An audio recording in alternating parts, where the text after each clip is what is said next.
Good afternoon, everyone. Welcome back to Real Reds Talk, a channel that celebrates fan culture and authenticity. Happy Monday. Hopefully, it's not been too much of a drag for you guys, whether you're in work or whatever it is you're doing on this planet at this current moment. On today's show, we've got an absolute belter for you. It's time to debate. Well, not even debate, discuss and debate, Jadon Sancho and Amad Diallo, the past and the future. I want to discuss dynamics of that because there's quite a few people online talking about Jadon Sancho like he was the next coming of Christ, and we've just sold our best winger and we've been absolutely mugged off. So I want to put that, to bed first and foremost. We're going to discuss Matthijs de Ligt featuring in Team of the Week. What a kind of rebound he's had since the international break and a mistake that he made. Man of the match performance, scored a goal, was really, really good. And it's, first couple of games Manchester United. So definitely need to give him his flowers, kind of midpoint in the show. And Man City's hearing is today about the 130 charges now, I believe it is. So happy Monday is what I'm saying. We've got some good things to discuss. It's not a boring news show that's been pulled out of our ass. There's quite a few decent things in here, so I definitely want to get into it. There's already some of you getting involved in the chat, and as Joshua Owen mentioned right at the very start, Amad's the future, not the present. Absolutely. So I had to change that up. Don't even know why I put the present, to be honest with you, because he definitely is the future. So big up every single one of you who are watching currently right now. I hope you're all okay, first and foremost. And yeah, let's just get into it. So yeah, the reason why this show kind of happened, the topic of this show was sparked by a couple of videos that I was seeing online in this kind of space. People screwing, apparently, that we've got rid of our best winger in Jadon Sancho, and Chelsea have mugged us off for 25 million. We paid 55 for Mount, we're mugs, and Sancho fanboys are absolutely losing it. So what I thought I would do is, and I'm sure you guys know my exact next words, what they're going to be, we need to put this to bed. So let me just remind some people of Jadon Sancho's time at Manchester United, okay? So, bought for initial £72 million, played 83 games, 12 goals and 6 assists in those games, right? So, on average, his per goal involvement, he cost us £4 million. And that's not even touching on his wages at all. That's just his price tag. So that goes dramatically up, as well as his dribbling success rate, dramatically decreases since he's joined us. So his take-on success rate dropped to around 50% in his first 2 seasons at United, which is obviously way below expectations for any winger, especially someone who's only known for their 1v1 ability. And that's what he was known at for Dortmund. That's what he was so good at, combinations and beating his man. Beating his wing-back, whoever it was. He also ranks one of the lowest in terms of pressing actions and defensive contributions when compared to other wingers like Garnacho and Antony. So his lack of tracking back and involvement in defensive transitions has been criticised by multiple, not even just one coach, multiple coaches and people who are close to him. Not to mention the disciplinary issues that have been back and forth with the manager, and then the disciplinary issues that go back further than that. To Dortmund, to City, and to Watford even when he was a kid. Now, the reason why I'm mentioning all these things is because his context to the argument, people, excuse me, you can't compare it to Mount. It's a completely different situation. And when you're talking about 25 mil, I think the majority of people, when we made that sale at the end of the window, it was like, oh, thank God he's off the books. Because he was just going to be one giant distraction. He was going to be someone who the media was just going to constantly ask about. When's he being integrated back into the squad? Are you back on track with him now? Has the relationship, been kind of repaired? Listen, Jadon Sancho has been criminally bad for us. Criminally bad. I touched on the wages before. Costing us £15 million a year. £15 million a year. So, yes, you sold him for 25, but you've also got to reduce his wages on top of that. Now, just before I continue, my battery's just drained from full to thing on my camera, so I'm going to have to switch camera, which is really annoying when I'm really mid-flow of a show. But, yeah, just give me 2 seconds.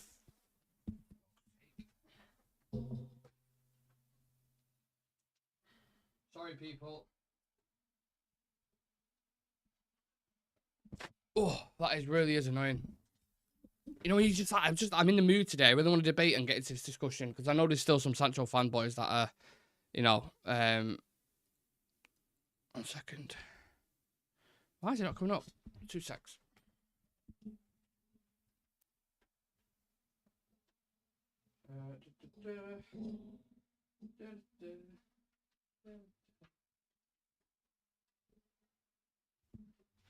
Imagine that fucking camera dying and then your second camera not working. Oh my god. Right. I'm so sorry, people. Just give me a moment. If I have to restart the stream, I swear to God. No, there we go. Right. Sorry. Just bear with me a minute. Fucking hell. What? This is a typical Monday morning, innit? You guys should be used to this by now anyway, with the amount of fucking issues I've had with technical things before. Let me move this over. Look at me. Woo! Right. So, I'm just going to turn this one off. This is live, like... Do you know what I mean?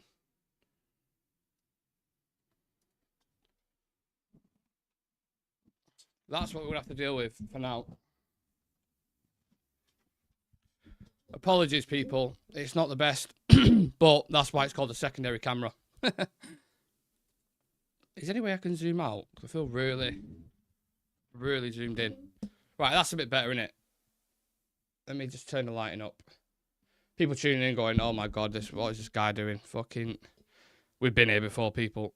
We have absolutely been here before. Turn the lighting up. Okay, let me get back into it. Where was I? Where was I with this? I can't even fucking remember. Right, so I was discussing his wages one and that was it. And look, £25 million, a lot of money. It's still a lot of money, sorry. Even for someone who's had such a demise of Jadon Sancho, I think it was worth it doing that deal. Some people may disagree. That's absolutely fine. But look, maybe there's people saying he's going to go Chelsea. He's going to do really, really well. You know, he's going to be amazing and da-da-da and all this kind of stuff. That might be the case. The system might just suit him better. Maresca might get the best out of him. And it happens with loads of players. Happens all the time. Look at Lukaku at Napoli, for example. Had a stinking time at Chelsea. Didn't work out. Went the opposite way. You know, was featured at multiple clubs. Gone to Napoli under a coach, under a system where he's comfortable and he gets goals. He's always got goals under Antonio Conte. So that may be the case. It doesn't mean that, it would have worked out at United had we just kept the faith that we've kept for the past 3 years. We bought him in 2021. That's more than enough time to make a strong, convincing argument like, you know what, lads, this probably isn't going to work out. As for Mason Mount, we did overpay, but at the time he was recognised as an important player for England and an important player for Chelsea, coming off the back of one of his seasons, which was like, what was it, 11 goals and 11 assists or something. Now, he might not work out. He may, simply because him being injury prone. Had he been fit and available since he came in, I think he would have been an important player, and I think you saw that at the start of this season. When he has a run of games and a proper pre-season, he's a decent player. And we sold, you talk about someone having a 1 year left on the deal in terms of Mount. We sold Scott McTominay for 30 million quid when he's got 1 year deal. 1 year left on his deal, sorry. And Mount's a much better player than McTominay. I know McTominay scores goals, and that's a conversation in itself. But in terms of an overall player, I believe Mason Mount is much better. So, yeah, we overpaid slightly. Maybe it should have been 40 million quid, 35, 40 million quid. But again, that isn't the current people who were at the club. It's not Ineos who'd done that deal. It was John Murtough and it was Richard Arnold. So that's more based on them being idiots rather than, you know, yeah, it's just them being idiots, isn't it? Right, let me go to the chat whilst I get my bearings. What we all saying? Everyone having a good chat, which is nice to see. All the community linking up. Sean, Steph, Punch Paint, Elite Baller, Richard Hawkins, David Harrington. Really nice to see you all. What did we pay for Amad? Was it 38 million? Do you think we could get that back now if we decided to sell? No, well, look, I think it added up. It was initially 20 million, and then there was a load of add-ons involved in it.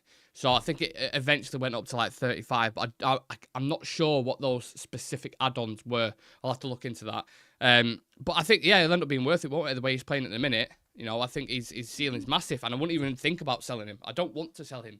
We don't need to sell him. You know what I mean? Right, this camera angle's still annoying me a bit.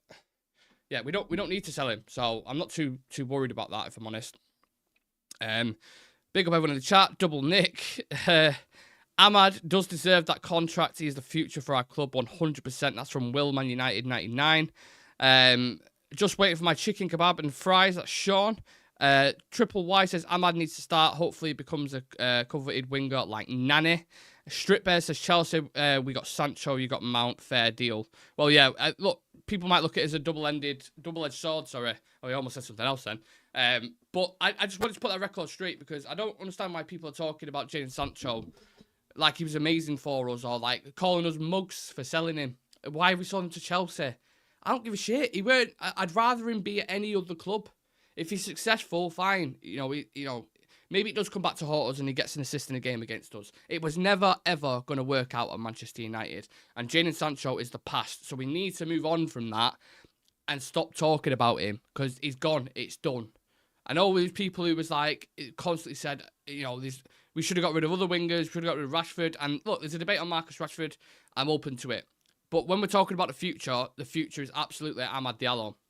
Someone I've been following for a while since he's been playing for Atalanta when he first came in. Someone mentioned the price tag then before for like 20 plus 15 in add-ons or whatever it was. A lot of money, but we paid a lot of money because there's a lot of talent there. And I've done my individual analysis on the player many, many times. You can go back on this channel to 2 years ago when he was at Sunderland, I think, even when he was at Rangers, and there's videos of me talking about how he's the future for Manchester United, him and Garnacho. Now, obviously, development-wise, it's been, Garnacho's been up there and Amad's, been a bit of a slow burner. But to be honest, Ten Hag hasn't really given him his opportunities, has he? He should have been pushed in the team last season, and it took him a while to get in. And when Ten Hag got asked about this, it was always something to do with, he's had an injury, he needs to come back in and blah, blah. I always thought it was an excuse at the time, to be honest. I thought it was utter nonsense because he was ready to go. And when other players came back, it was always a case of they go straight back in the team. So why not the case with Amad? Anyway, he's not been proven wrong, but Amad, well, yeah, he has been proven wrong. If you're calling a spade, Amad's come into the team and he's done really, really well. And you wouldn't have known this. If you watched him under Tony Mowbray at Sunderland, he was so good for them. He was their best player. I think he got player of the season, or fans vote for player of the season. Scored some mega important goals, got double figures, and we're seeing it in the Premier League now. Sometimes that transition doesn't necessarily work from the Championship to Premier League football. Jimmy Garner might be one that people reference. He's still a decent-ish player, but maybe not for Man United, but he worked out at Everton, right? So he's a good enough player for them. Sometimes that could have happened. Amad could have come through, and it might have ended up being like, excuse me, a player who could play for a team, but probably near the bottom for like a Leicester or something, let's say, like an Albrighton. Who actually won the league, funnily enough. Anyway, I'm going off on a tangent, but he looked really, really good. And last season, for a while, Ten Hag would play Pellistri, he would play Forson, he would play Antony, and loads of us were like, why on earth is Amad not getting his opportunities? And some people would question the defensive work rate, and other kind of assets of his game, which I always thought was nonsense as well. But look, now he's finally getting his opportunity this season. To be honest, I'd rather put my absolute trust in building Amad Diallo into a world-class winger than waiting for Jadon Sancho to magically regain his form from what he was showing at Dortmund. It was never going to happen. It was dragging on and dragging on and dragging on and dragging on. And if you go into some of the stats with Amad, let's just talk about this. So already this season, obviously 1 goal, 1 assist in 3 starts. It's been a couple of games, so don't get too, kind of hot-headed over that. Antony, it's equalled Antony's assist from last season, which is funny. But Amad ranks first among Man United players in the Premier League this season in penalty area touches, shot creating actions, chances created, passes into the box, and final third tackles as well. So showing both sides of the game. He's created 6 chances in the Southampton game, 90% pass accuracy, 4 out of 7 ground duels won. So, like I said, he's doing the defensive side of the game. Looks a threat every single time he gets on the ball. He can beat a man. He can hold it up. He can combine. And he reminds me a little bit, and Arsenal fans will absolutely get on my neck for this, but he reminds me a little bit of Saka. Now, he's got a long way to get to that level yet, so relax yourselves, Arsenal fans, who, if there is any Arsenal fans who's watching this, which I highly doubt. He's got a long way to get to that. He needs to be a lot more ruthless and clinical and improve on his game. But I'm just saying, in terms of stylistically, he does remind me a little bit of that. And I hope he do develop, like, you watch Ødegaard and Saka. I think Bruno and Amad have a similar relationship as well. But again, that needs to blossom because they haven't played no way near as much games together. That will come this season and next season and beyond that. So, yeah, I think he needs to be more ruthless and clinical in front of goal. Don't forget, this is his first senior season at United. He's 22 years old and he's finally getting a start in the team. So wait until he's got a couple of seasons under his belt. And I think you're going to see a top player there. Honestly, I really, really do. On form, he's our best winger currently in a minute. He offers a variety more than any other player. You know, Garnacho's very direct, very aggressive. Will put in the mileage on the pitch, and you know he'll create something out of nothing and score. But Amad can do both sides as well. I think he's a lot more creative than Anthony, Garnacho, and Rashford, and that's why he's cementing his spot on the right hand side. Because I even said when we was getting linked with Elise, you'll all remember it in the summer, and I said the exact words: "Why do we need to go buy Elise when we've got Amad? Like, push Amad. You don't need to go and spend 60, 70 million quid and give a winger £250,000 a week. You've got Amad Diallo there. Put some trust, put some faith in him and let him develop, because I think there's a huge, huge talent. And that's what we've done. And you look at how he's working now with Mazraoui on that right-hand side. Me and Shreyas touched on this slightly yesterday. Our right-hand side's just opened up now. So when you're dangerous on both sides, you have a threat across the pitch, and you're a lot harder to deal with. When they know it's just your left side, for instance, when we had Pogba, Rashford and Shaw on one side, and it was like left side heavy, once you lock that side down, you nullify our threat. So now it's both sides, or it should become both sides when Shaw comes back into the team. We're much more difficult to deal with then and become a lot more unpredictable. I just think it's funny how he's already equalled Anthony's record so far from last season. So, yeah, I mean, it's not hard to improve on Anthony because he's been absolutely awful, and I would never use that as a comparison to prove someone's a good player, but I just think it's, you know, it's comedic, innit? The last thing on Amad, Luckhurst, actually this morning, coincidentally, I didn't know this was going to get announced, but he said there's a new big contract incoming for Amad, which I'm really, really pleased about. He's got 1 year left on his deal, I think. I don't know if there's an offer to extend that or not, but if there is just 1 year left, I'm pretty sure, can't you start talking to clubs in January? So that is something I want to get wrapped up immediately, and hopefully they can go and do that. But yeah, let's get back into your thoughts. I'm also doing that as well. I still need to sort this camera out because it's pissing me off, I'm not going to lie. So get your comments in, I'll dive into them. I'm just going to do something, a quick technical switch. So I'll do, because this camera is not built to really be stretched like this, because it just looks bizarre. So I'm going to put the boy that we've just been talking about, some live editing here for you guys. This is what we're dealing with. We're going to whack Amad on there. Oh, no, that's not going to work, is it? Sorry, 2 seconds. This is, if you want a tutorial on OBS, my God, definitely don't go to me for it, especially whilst I'm live. My hands are so shaky. Right, there we go. Sorry, give me a minute. This is going to get messy.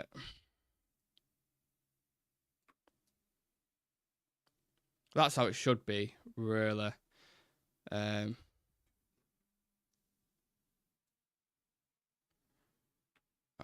let me put that there.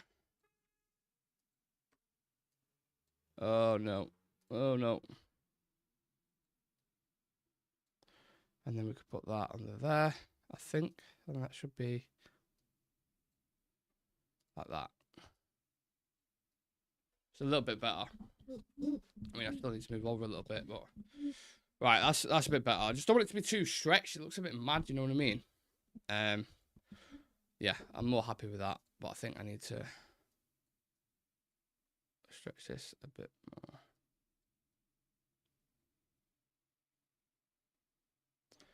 There we go.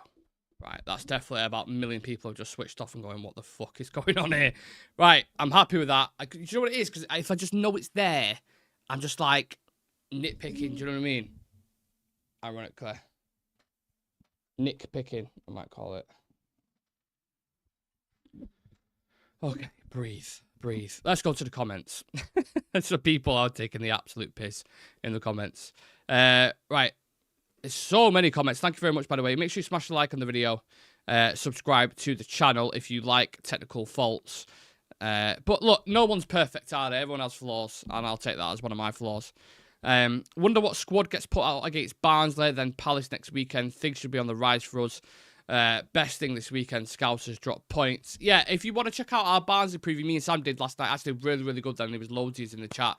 Please do go and check that, because, yeah, I actually thought, considering it's not a blockbuster of a game, it's a really good preview. So, yeah, if you have nothing to watch after this, let us know. Andy Williams is in the chat. Eric Tanner looks like he won't play Amad in big games. We need him to start a big before anything is said. Yeah, he seems to prefer, obviously against Liverpool, he went with Garnacho. And at the time when he made that decision, I kind of agreed with it, I want to say, because I understood the counter-attacking dynamic. But I think, yeah, from now on, he's just got to play Amad Diallo. I think he's earned his opportunity. Jesus Christ, where am I going here now? Right, let's just go back. I was happy with it, and then I've tried doing something, and it's not worked. So let's just go back over here. That'll do. I will go back to the comments in a minute. Sorry, bear with me. Okay, that's it.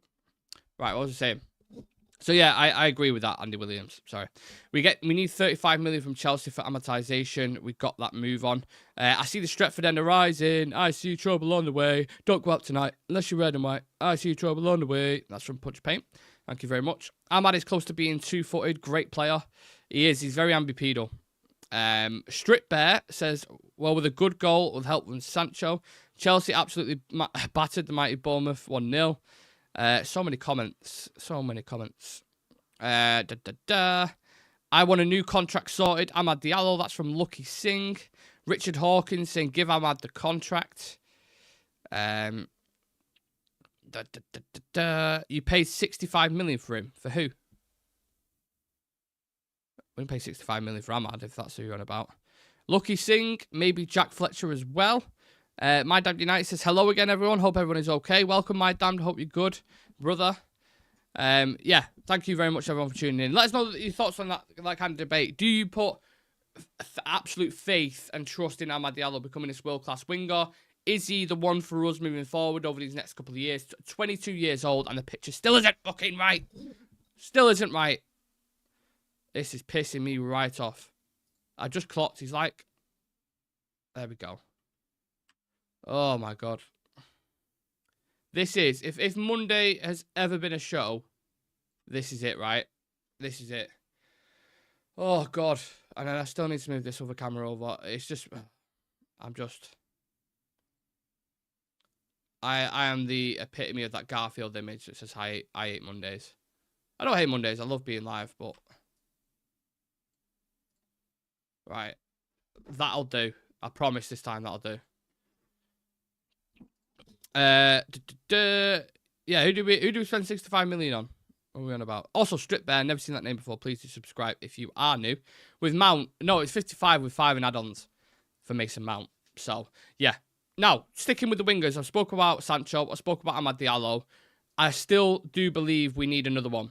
Because Anthony, I never see living up to the hype. Let me just put that out there. We've already got rid of Jadon Sancho, so you would say our competitive pool at the minute for wingers is Amad, Garnacho, and Rashford. So that's 3. You want 2 in every single position. You need 4 ideally, of course. So who's a good age profile who can come in, who can really push Rashford or take his spot and be at the club for the next 7 to 10 years, let's say, in an ideal world. I mean, that doesn't really happen in modern football anymore. But who is that ideal winger? So first and foremost, get your wingers in, who you would go for. I obviously have one in mind, and the one I'm going to go with is someone's name who I can't even announce properly, who I'm a big fan of, and it's Kvaratskhelia. Watched him for Georgia in the Euros, was unbelievable. Him and Osimhen was mega for Napoli in that title-winning season. You know, them two were the kings of Naples. 12 goals and 10 assists in that season that I've just referenced, and even in their worst title defence ever last season, he got 11 goals and 6 assists. He's explosive. He's technically gifted. He's got the ability to score, create, and dribble past defenders. He's versatile and intelligent, which makes him one of the youngest, hottest, youngest dynamic midfielders, wingers in Europe. Now, one thing I will caveat this with, I know there's a lot of competition for him. I know PSG were interested in him. I know there's a few other clubs who like him as a player. His contract was supposed to run out in 2027, but I believe he's recently extended it to 2029, increasing his salary to over £100,000 a week, because his initial contract at Napoli, I think, was 1.5 million a year. So he was on pennies for what he was contributing to the team.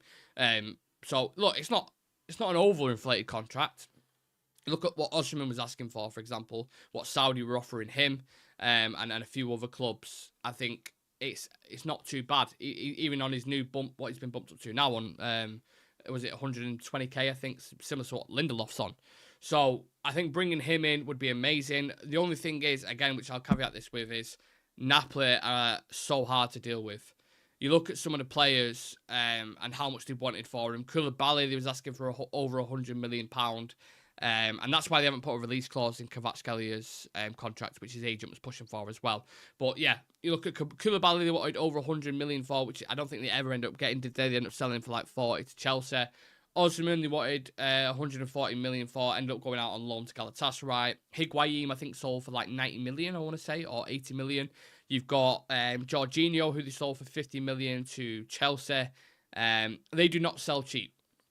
And their previous sports director was dealing with a couple of players I was talking about. Maru Maluso, it was difficult to deal with. And now the new sporting director, Cristiano Giulintole, probably not pronouncing his name right, but he's also difficult to deal with. Napoli just are in general. So if you're going to go get this guy, the negotiations are going to be tough. But at least we've got better negotiators, if you want to call it that. At least we won't overpay the odds. But if you're looking for a winger who's going to take it to the next level and really improve that quality and get you back into top four and maybe competing near the top, I think Kvaratskhelia is the one. I really, really do. If you've got Kvaratskhelia, Garnacho, Amad and Rashford, I think that's good. In terms of development and years, I think that's really, really good. And I like Kvaratskhelia. I watched him a couple of times for Napoli, but I've never seen him like close, properly, and really paid attention to him. Because let's be honest, when you're watching Georgia, you're not watching anyone else really, are you? You're watching what he's doing. And what I really liked about him is the bow-footedness is something that people take for granted. Like a lot of the wingers nowadays, very heavily one-footed. I mean, we've got the worst one in the world in Anthony, haven't we? But watching him, he was really comfortable either side. His dribbling is insane. He's rapid. He's creative as well. He'll look for his man if needs be, but he's also got a shot on him. Perfect. And to be fair to Shreyas, this is someone Shreyas has been pushing for ages. Shreyas has spoken about him loads, saying United, this is a player United should be looking at. And I always acknowledged it, but yeah, the more I watch him, the more I'm like, we need to bring him to the Premier League because I think he will absolutely be unreal for us. What do we think, guys? Is that a good shout for me or is that a bad shout? Let me go back up. If Kavat came to United, do you not think it could be another Sancho? Look mint abroad, but couldn't cut it at United? Nah, don't see that. Works a lot harder than Jadon Sancho off the ball. He's a lot leaner. He's a lot quicker. I don't see that issue. Really, really don't. What the fuck is going on in this chat? I don't know what is going on. I've not been reading them, to be honest. I have no idea. UTFR says Kvaratskhelia would be an unbelievable signing, but we ain't getting him without Champions League football. It's a very great point. Kvarat is very like Sancho. I disagree. He's leaner and quicker than Sancho. A lot quicker. Amad's new contract is a no-brainer. He's been a joy so far this season. Kvarat, Amad, Xerxes, the second best attack behind City. That's from Blitz Extreme P99. Johan Bakayoko, maybe. Is that the Belgian winger who's in the Dutch league? I think. Oh, you're a Chelsea fan. Oh, we got a Chelsea fan in the chat, which is hilarious. Banter aside, I'm jealous of your attack. You guys have Neto, Palmer, Felix, Sancho. The only ones I'm jealous of in that attack is Palmer. I would take Cole Palmer in a fucking heartbeat because I think he's an unbelievable player. He's a United fan. He's from Manchester. I think he's perfect for United, but I don't think we'll ever get him because he's got like a 10-year contract or something ridiculous. Plays in the Eredivisie, but he's talented. My damn United, only mods can delete your post. What's going on? Is someone kicking off or something? I don't know. Is that many comments? I'm just trying to decipher through. Well, it's gone elite, hence why I'm asking who. What's gone? Comment got deleted, Nick. Something isn't right. What? Which comment? I've not deleted any comments. Put your comment in again, whatever it was, and I'll read it out. As long as it's not like, you know.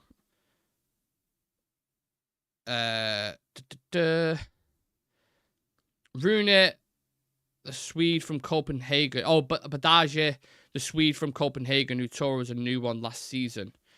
I can't remember that guy, to be honest with you. Cole Palmer would be outstanding. That's from Richard. Rabiot's found his new... Yeah, Rabiot was signed for Marseille, I believe, or he's on the verge of signing for Marseille. To be honest, it was never being reported by big journalists anyway. It was always kind of lower tiers, and we also said that. I mean, we always said that when it came to Rabiot. Did anyone see Hannibal winding up the Leeds fans? Yeah, saw that. Yeah, still doing bits. Dortmund Sancho looked very, very good. Very bit as good as Cavar. Nah, I don't see the comparison, man. I really, really don't. I have to look if that's fine. If people think it's going to be another one of them, I think Kvaratskhelia would be a revelation in the Premier League, and I think it would be. It's going to cost a lot of money now because we've signing a new contract with Napoli. I mean, yeah, difficult to deal with, and they've done that for a reason. It's to retain his value or to get the price that they want for him. Obviously, he's getting a bit more money in the process. I don't know what Conte said to him, or what the directors at Napoli have said to him, but I'm interested in that player. I've never seen us really heavily linked, so it's more of a fantasy signing than it is a reality. But I'm putting it into the air now. Remember this show next year when we go into transfer market and maybe we're buying a left back, we're buying a new winger, and I don't know who else, but that is someone I'd look at. But there's some great shouts in the chat, I have to say. UTFR, Rooney Badaje, the Swede from Copenhagen. I can't really remember, but I remember someone tearing it up against us for Copenhagen. So if it's the same guy I'm thinking about, then I think it's a good shout. But I'd have to watch more of him. Alex saying Franco Mastantuano from River Plate would be dope. Again, someone I haven't seen, but I'm sure you guys know your football. So yeah, I trust your opinions. Richard saying another winger we could maybe look at is Andreas I can't say that name. Sheldelup? That is an awkward name to say, Richard. I won't sign him just because I can't say his name. Because imagine doing a watch along and I'm like, oh my god, Andreas Schneiderup has scored. Josh Rowan, Alex Jay can play out wide and his set piece taking is amazing. David Harrington saying, what left back would you like us to go for? Robinson from Fulham looks decent. We can't rely on Shaw and Malacia. We need to be looking to replace one. Robinson, fantastic shout. Gutierrez from Girona is another great shout. I'm calling myself a great shout. Alphonso Davies I'd keep an eye on because he's supposed to be leaving Bayern Munich. But then I think Ten Hag's comments about Alphonso Davies in the Champions League about him not being a good defender probably won't work out well. But I do like Alphonso Davies. I'm trying to think who else. To be honest, it's not a mega market at the minute for left backs. So I don't even mind if it's a gem that we pull from South America or it's someone who's been scouted and comes in and we don't necessarily pay over the odds for. Yeah, I don't know.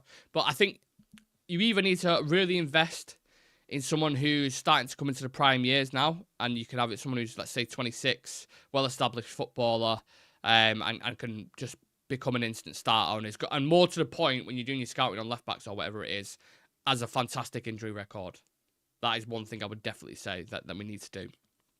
So yeah, check their injury record, make sure do the medical 50 times before you sign him, and then yeah, we can have a discussion. Any word on Mazraoui injury? No, I haven't seen anything as of yet. I saw him; he was kind of walking gingerly one day after the game.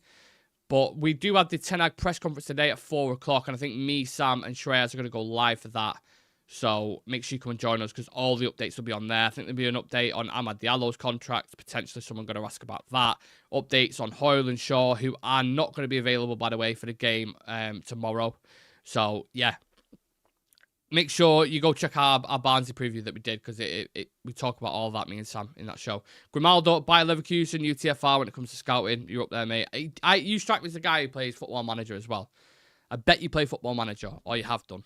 So, yeah. This strip bear is just going on a madness about Chelsea. What is going on? What is going on? Mate, you've got bigger problems to worry about with Clear Lake and Todd Bowley. I wouldn't worry about United. Let's be honest.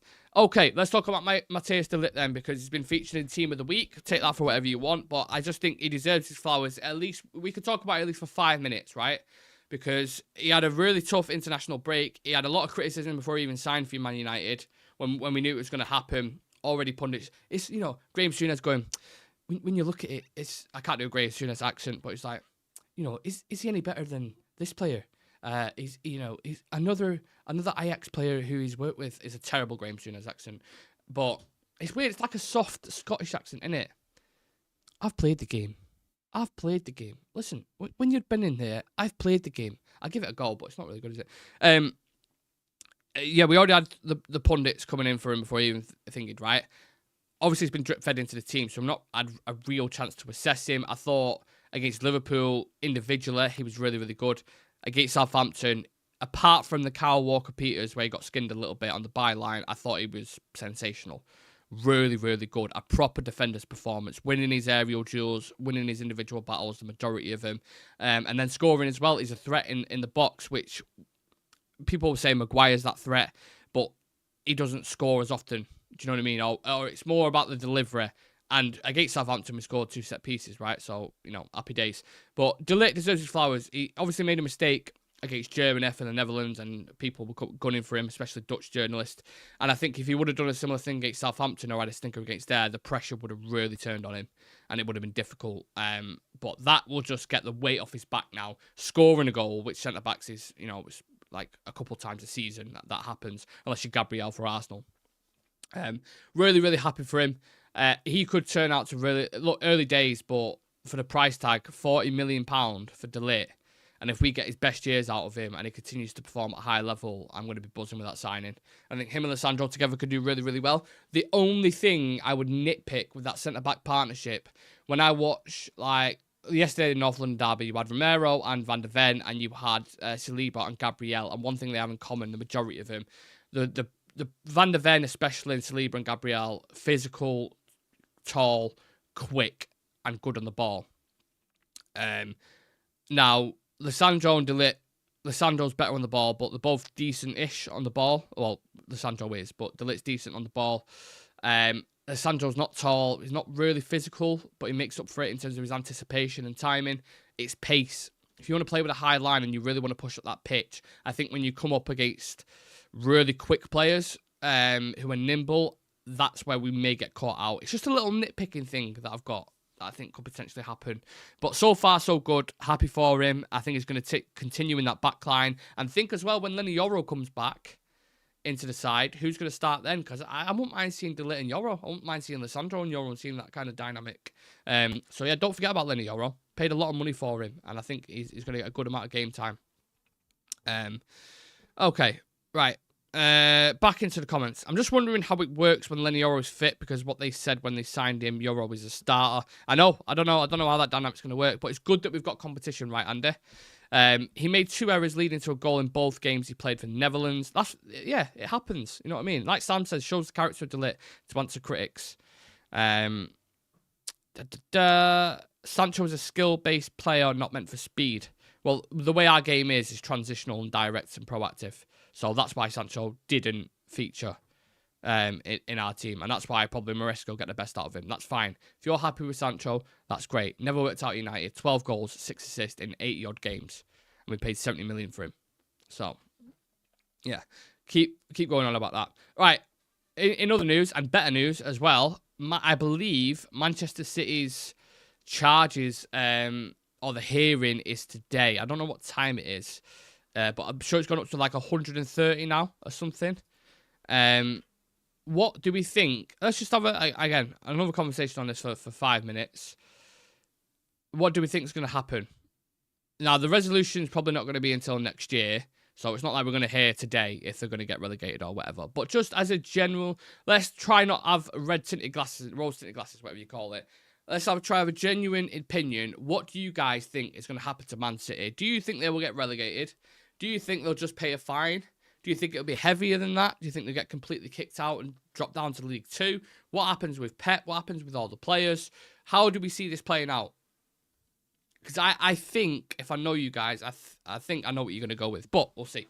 The days of a starting 11 are long gone with a fixture pile-up. It's a squad game. About time we started building depth, especially given the amount of defensive injuries we get. Couldn't agree more than that. I think, yeah, that's comment's getting pinned, Sean, because I completely agree. Sancho is garbage. He's perfect for Chelsea, who are also garbage. That's from UTFR. Josh says, I think City are going to get let off. Sam saying a fine and a slap on the wrist. Andy saying City will get away with it. They always do. This is what I thought the majority of people was going to say, to be fair. Yeah. Too much money being chucked around to relegate them. The part-time player role at Chelsea suits Sancho with a 60-man squad. They've got plenty of PS5 time for sleep-ins to go around. David Harrington saying Premier League think they're guilty. Some of the charges are charges. They've already been done by UEFA. Others are charges UEFA weren't allowed to use. We all know they're guilty. We do. We all know it. But I also think there's going to be some form of political pressure coming in here as well from Abu Dhabi. And relationships with the government and stuff like that. I really do think they're going to throw that in the face. Genuinely. Relax, Man City's ownership only get deducted with bottom Premier League. Probably a season FIFA pass including his contract. Yeah, imagine. Yeah, just a year's Xbox game time online. City will win again for fuck's sake. That's from Strip Bear. Yeah, it seems everyone's on the same page then, doesn't it? So no one in the chat right now thinks Man City are going to get done, like in terms of like relegated. Everyone just thinks they're going to get a fine. Because that would be nuts, wouldn't it? If you think about 130 charges, Everton got points deducted for like 2 or 3, didn't they? Didn't Nottingham Forest get the same? There was discussions about Leicester's being deducted, but they got away with it because I think they did something like they got relegated before the financial year ended or something. So they found a loophole, which is actually very smart. I just don't know how they get away with it because it's such a big profile case. If Man City come away from this and it's like, oh, we have to pay £200 million, what's the fucking point? It means nothing. It's a lot of money, but to City, they don't give a fuck about that. They're like, yeah, we'll pay 10 million a year for the next 20 years, no problem. Like, you can't just find this team. There is, if you actually look at this, I mean, we did a video on this, and I can't remember each individual charge, but there's ones for just negligence, just ignoring the Premier League to comply with them and UEFA. There's stuff about Mancini's wages at the time that he was being paid, money coming in from other sponsorships that weren't on the books. I'm trying to think of other stuff as well. Certain transfer fees and wages. Just crazy, crazy stuff that's in there. And this is, you know, like you're talking 14 years worth of shit, 130 charges. How on earth can you give someone a slap on the wrist and a fine for that? I think there's going to be absolute outrage if that happens. An absolute outrage. And it's already gone long enough, you know, as it is. If you're going to be really strict and you want to put a stance and authority on this league, you need to charge them. If every single charge, if they find evidence on every single one and it's like, yeah, they've done this, I don't care what you say. Relegation is the bare minimum for what should happen to them. Bare minimum. In my opinion. I agree with you guys that I think they probably... I'd not get away with it, but I think they'll try finding some middle ground, like they'll get a 20-point deduction. And it's like, oh my God, 20 points. Like, even that's not enough. It's not. And I'm not just saying it from a United fan saying, oh, they should... Obviously, if they get relegated, I'd laugh in the faces. I'd probably pop a bottle of champagne on the live. But I'm not... This is coming from more of an integrity point, right? Of the league. If they just get fined for this, the integrity of the league's completely destroyed for the next, for the foreseeable future. Because teams are going to see, look, the guys with the money have won again, and they're going to get away with it. So maybe we can do it. Newcastle thinks, fuck it, if they're getting away with it, they're finding loopholes, we can, start being fucking dodgy. It doesn't sit well with me at all. Personally, they should have... be relegated to League 2. Even relegated to Championship wouldn't hurt them. They'll get promoted to win the league again the first season back up. Yeah, exactly. And you'd have to think what would happen if they did get relegated and they dropped down. Who would stay? Because there's talks of it being Pep's last year. I don't think there's any coincidence in that, by the way. Because they're a juggernaut. He would absolutely stay there and just keep winning Premier Leagues and Champions Leagues or whatever. I think he sees what's on the horizon. I think De Bruyne likewise as well. We've seen him talking about his last year potentially or moving to Saudi. Who would stay on? That's the question. If he went down, what new manager would come in? How would you deal with the wages then? Because the wages are astronomical at City. How are you going down to Championship or League One and paying Erling Haaland $500,000 a week? Just mad, utter madness. So again, like I said, it's not going to be decided today, is it? It's going to take a while, but the hearing starts today, and hopefully we'll start getting little bits of knowledge and what's going on, and what's been conclusive, and that's what I want to start seeing because it's taken a while, hasn't it? Remember, this first got announced when the news broke. Someone, who was it now? The specific journalist, can't remember the guy's name. when the news broke, everyone was like, wow, it was like this big thing blowing up. He's going to get relegated, blah, blah, blah. Completely dampened down. It's taken fucking years to get through. It's going to be a messy case. It's going to be a messy case. And will it take City away from what they're doing in the league? Probably not, but you would think, the media is going to be on it all over, aren't they? As soon as certain stories start breaking and rumours getting spread. Yeah. Bread and circus, enjoy the entertainment. Okay. If they get relegated, a sausage roll party outside Greg's near Crown Square would be in full effect. I'm all for it. You know me and sausage roll, Sean. Perfect marriage, I'm telling you. Stretford Game is saying Real Madrid are definitely getting Erling Haaland. I mean, I'm sure this team's looking at that scenario at the minute. Even Arsenal, maybe not at certain players, but even they're looking at maybe like, look, if this happens, we need to be there ready to become that new team who are going to dominate in the new juggernaut. But I think it opens the league for competition. I think it's a good thing. Man City's ownership will fight like dogs and clear some overrated charges. Alex saying they said it might be season-long court case madness. That's what I'm saying. It is. Because there's that many charges and there's that much... I couldn't imagine the paperwork involved, honestly. The fact City haven't cooperated with the investigation should be further punishment. Well, that's why the extra charges are there, right? They would open another post box for wages in the Championship. Man, I'd take Haaland for sure. Well, don't forget, we was in for Haaland. We could have signed Haaland under Ole Gunnar Solskjaer. Was it for 10 million? When he was at Salzburg? Obviously, because Ole had him at Mold. You go for... There's loads of cases of that United. We could have signed Casado for 5 million. Haaland for 10 million. I know there's loads more as well that I'm probably forgetting. Like, we've had opportunities to do it. Obviously, we brought Bellingham in and couldn't convince him. But, yeah. It's happened a few times before. It's not the first one. No City players, please. No, yeah, obviously he's a City player, but you look at what Haaland's doing at the minute. I mean, I saw some stats. Let me pull them up. It's absolutely ridiculous, these stats. Let me get them. I think Sky Sports put them out. Come on, where are you? Sorry, 2 seconds. There it is. 4 games, 85 touches, 20 shots, 9 goals, 9.4 touches per goal. That is an inhuman stat. Inhuman. And you know what? Do you know what's pissed me off so much? I don't know if you guys play FPL, right? Or anyone's in our members league. I've not had Haaland in since the start. Maybe that's naive. Maybe that's stupid. I just don't want him in my team. I don't like the guy. Never liked him.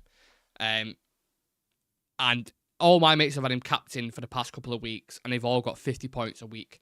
And now I'm like 100 points behind him. Even though I've had players like Saka, I've had Amad in there, Bruno, I've had, people who are getting numbers, Mahrez getting assists and stuff, and then centre-backs who are keeping clean sheets every game.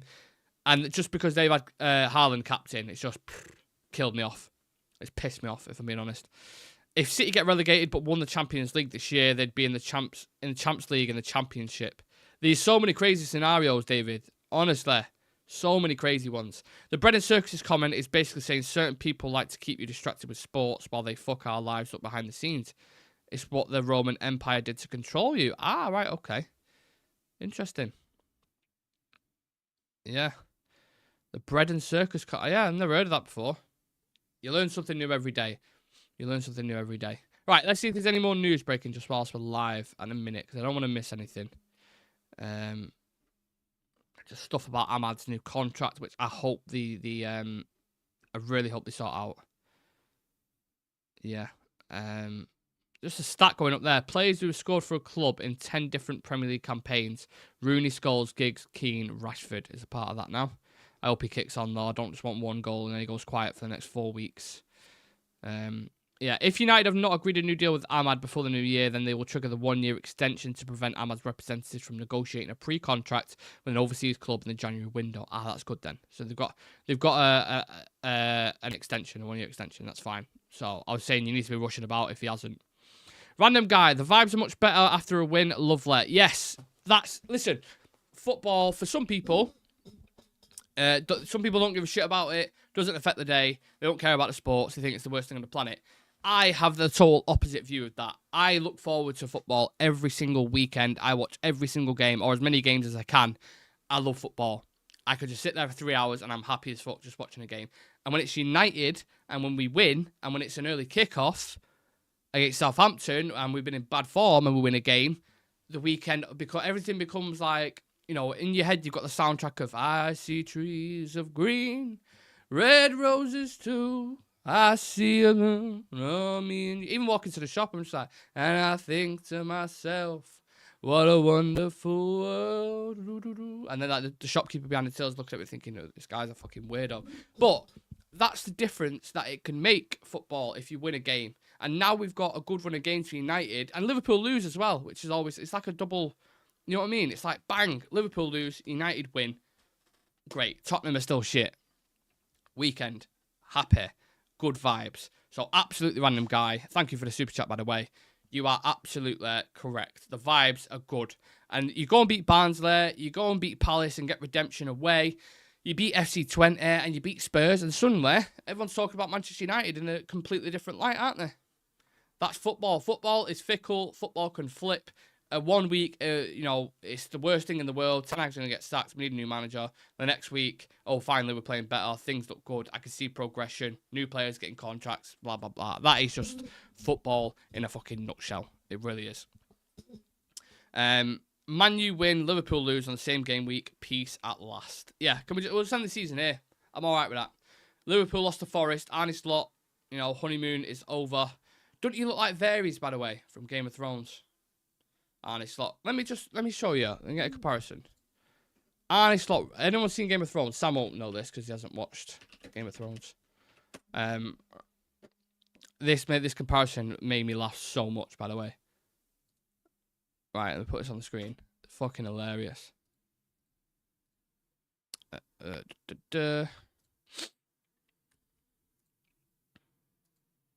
ready for this? How much does this look like Arne Slot? Ah! Look at that. Look at that. Arne Slot there coaching, giving his tactics. What a guy. Oh shit, where's it gone? No. There he is, Mr. Slot, the man himself. What do we think, people? I think for one game, if he loses his next game, he should have to wear that outfit on the side. That's what I think. Look at him. That was before he got the job at Liverpool, when he's just starting out, or his first couple of games, I want to say. Now look at him. Oh, Sam's the sensible brother. Why Sam's the sensible brother? Have I missed something? Man U is not something we should be saying, for your information. Yes, indeed. What you and Elite Ball are referencing above actually is Huxley's Brave New World rather than 1984, but we're living elements from both. It was Southampton. Let's wait till Villa away in games. Eric Ten Hag has a terrible record. Twins. People expecting youth on a tune. People are just tuning in thinking, why the fuck is Varys from Game of Thrones on the screen?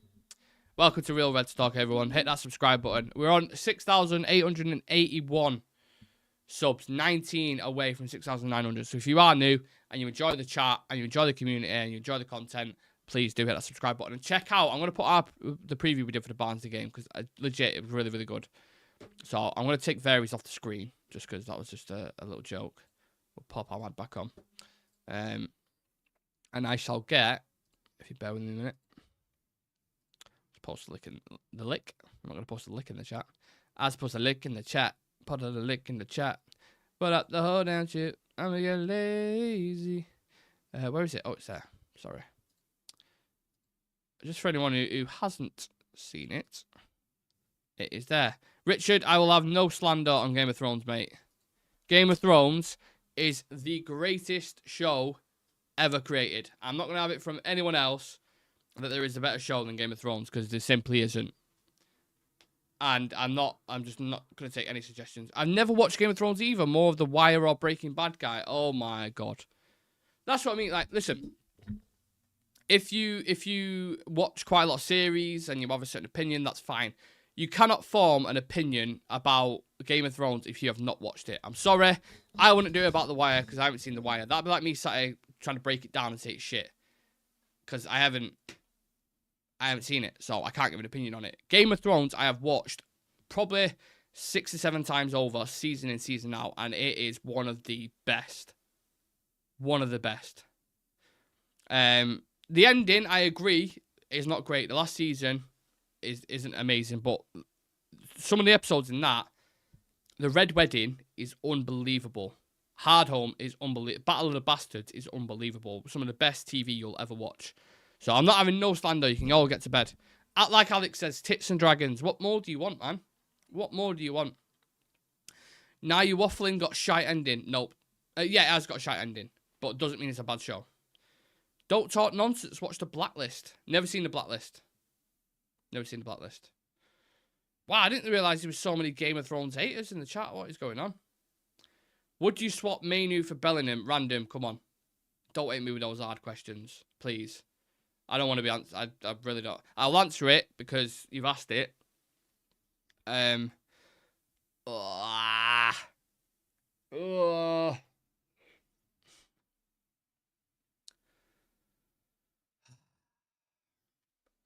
Right, let me answer this in 2 ways. I would rather keep Mainu, but Bellingham's a better player. There you go. Game of Thrones is Arsenal of Prem, good until the last day. Yeah, it's a very good series. A very good series. Not active channel, just have it so I can comment and chat. What's that? Oh, right, okay. Listen, what we're going to do for the last 2 minutes, because I need series to watch, put in the comments the best series you have ever watched and what you would recommend, hands down, gun to your head, the first one you would put out there. And I will legit take these series and I will go watch the first season of them and I will give you my full gone opinion on it. Maybe save it for like an after dark when we do that. The Wire. Right. Let me start writing some of these down. If there's any crap ones in there, I'm going to come back at you with shots, all right? Because some of you guys tell me Game of Thrones is shit. I'm going to watch some of these. I'm going to turn around and I'm going to give you a full... So, The Wire's in there. Let me pull that over there. So many, like, fucking things on my screen. Sons of Anarchy. Okay. Mindhunter. I've seen the first series of that, I think. Is that when they got... Is it Ed? What's that guy called? The proper tall geezer who decapitated his mum's head. Sorry, it's a bit dark for an afternoon show. But yeah, Mindhunter I've seen bits of, I think. Slow Horses. Slow Horses. Okay. Miss Marple. That does not sound like... It sounds like something my mum would watch, but I'll put it down. Not watched out new for 4 years, Nick. Can't help me, mate. No problem. At least you're honest. Just a warning, The Wire's a bit of a slow starter. Stick with it. Trust me. Okay. Okay. Sam's referenced The Wire as well. He loves that show. Mickey Mouse Clubhouse. Right, some people are taking the piss. I'm not putting Mickey Mouse Clubhouse in there. If you like that show random, then yeah, you do your thing. I'm not going in there, and when my girlfriend goes, right, what should we watch? Random said Mickey Mouse Clubhouse is really good. Let's give it a go. Lucifer is another one. Okay. So, we've got The Wire, Sons of Anarchy, Mindhunter, Slow Horses, Miss Marple, Lucifer. I don't know why I put Miss Marple in there, because I still think someone's bantering me there. But I'll put it in. The Church. Okay, I've actually seen none of these, apart from Mindhunter. Seen a bit of. Ozark is worth a watch. I think I watched the first season of that. I was like, Dominatrix in the Box Series 1. I think it's exclusive to Shreyas, that, to be fair. If you know, you know. If you know, you know. There's always one. That is going to stick with him for the rest of his life, innit? He regrets that. Every time someone comments in there saying Dominatrix, he's like, for fuck's sake, man. For fuck's sake. But that's what we're here for. Banter. That's what our community is all about. Breaking news. United have a pre-verbal agreement to sign Jadon Sancho in January. The right winger has been on fire. Have you seen Breaking Bad? Right. This is the last thing I'm going to discuss. Breaking Bad, I watched up until season 3.5. I thought it was okay. And maybe this isn't because I've watched the full thing, so just bear with me. I think Breaking Bad is one of the most overrated series. Honestly, I don't get it. I don't get how it's such a phenomenon. The idea is class. The characters are, great. Maybe it was a slow burner. Maybe it's because I haven't watched the last 2 seasons or how many there is. I got to like season 3, episode 10. I think it was something like that. So maybe that's why I will kind of preempt it with that. The new Penguin series coming out this week meant to be very good. Okay, I'll put that in there. The Penguin. I actually seen that, the Falcone thing. I've seen that advertised. Unabomber's Top Class. Is that the documentary? It is. I watched that on Netflix, and that's really good. And that was the Boston Marathon bomber, wasn't it? Is that the same guy? I don't know. You need to watch it all. Okay, all right. I've got a good few there anyway. I agree. Watched it all. Just a GTA in a series. So I've got The Wire, Sons of Anarchy, Mindhunter, Slow Horses, Miss Marple, Lucifer, The Church, Ozark, The Penguin. That's more than enough to cover. One thing I will suggest to you guys, if I'm going to throw back a suggestion. Are you ready for this? I don't know if anyone's watched it. True Detective, Season 1. Matthew McConaughey, Woody Harrelson. Go and watch that. If you guys who are in the chat who like The Wire and things like that, go and watch that show. True Detective, Season 1. I promise you, it's unbelievable. Very, very good. But yeah, apart from that, I think we can leave it at that, guys. This show all the time goes off it. We started off talking about Sancho, went on to Amad, had a back and forth about Chelsea, spoke about Napoli, spoke about City, spoke about series. This is why we're here. So, yeah, appreciate every single one of you in the chat who are always tuning in every single day, taking time out. Honestly, appreciate it more than you know. All the members in the chat, all the people who just interact. Yeah, we're going to be back at 7 o'clock. Like I said, check out our Barnsley preview me and Sam did last night to get yourselves ready for the game tomorrow. Of course, we're going to be live and do a watch-along for that game as well. So, yeah, it'd be nice to have some of you on there. And, yeah, let's see what happens with City. Let's see what happens with Amad's new contract. And I will give you my full review at some point on some of these series that you recommended. So, thank you very much, everyone. Enjoy the rest of your day. We'll see you tonight at 7.